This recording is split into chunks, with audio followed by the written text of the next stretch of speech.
Hello and welcome to another episode of the ZigTalk. And as you can see, to thank you for giving us 1 lakh subscribers, we have revolutionized our set. As you can now see, I sit on the left.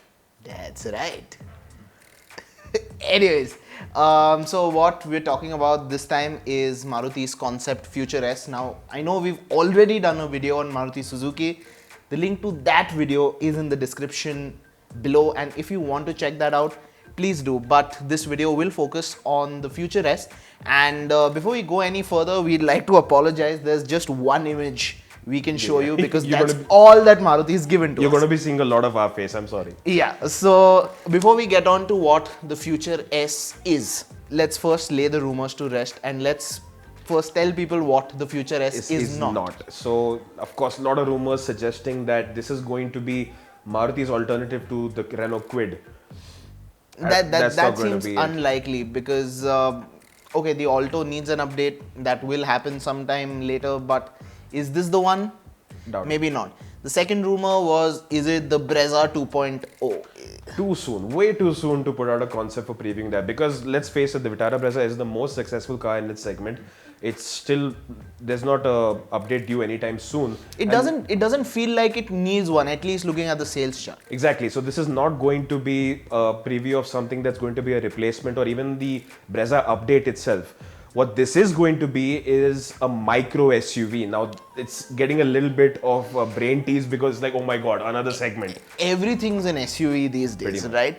But for me personally, at the risk of reading too much into it, I think the hint lies in the name, right? Now, the Swift, before it was the Swift, it was the concept S. Right. This is the Future S. And clearly Maruti Suzuki thinks the future is full of SUVs. And maybe that is a hint that it is going to be roughly in that space, in that size, right? Pretty so much. Essentially a compactor SUV. Yeah, if you can call Under it the that. Brezza. So this might seem a bit far-fetched to you, but if you look at Maruti's range, they don't really hesitate to look at products that overlap in terms of pricing.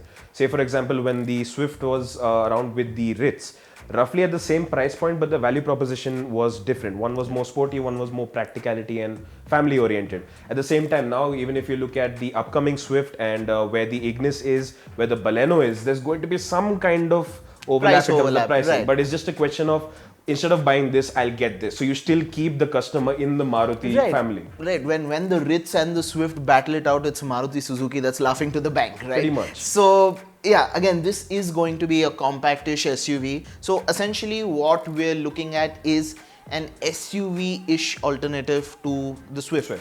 And okay, the teaser does not give out much, but Maruti has clearly given us some hints about what the concept is going to be. So they've mentioned bits like a flat bonnet, a steeply raked A-pillar, a high seating position and a high ground clearance. Of course, the all important. So all of this does point to something that should become a very promising concept and a promising production car. Speaking of which, when do you think you can see it on the road? Realistically speaking, given how we've seen Maruti's gap that they place between concept cars being showcased and when the production model comes out. Say, for example, the Ciaz concept came out in 2014 at the Auto Expo and the production car was out by 2015. So not more than a year. They obviously don't want the public eye and the hype around the concept to die out by the time the production car comes out. So maybe 2019, midway through 2019, if not early, that's an educated guess at best what we can put it. But effectively what you're looking at is a car that gives you an alternative to the Swift and the like. Instead of a sporty hatchback, what you're getting is a rugged and practical SUV that is again going to be under the sub 4 meter bracket, so more benefits in terms of excise duty and pricing too. And we do apologize that we couldn't give you, in-depth details about the powertrain options and all, because we don't want to speculate for the sake of it, because we don't know about the platform, what it's going to offer. It's just a quick taster based on what information we've managed to extract out of Maruti Suzuki officials. So if we get any more details on the Future S, you'll see it in the story that's linked in the description below, so make sure to check that out for the latest update. We will be catching the Future S live at the Auto Expo 2018 and we'll bring that to you as soon as we can. So yeah, thanks for watching and make sure you subscribe to the ZigWheels YouTube channel. Thanks for watching.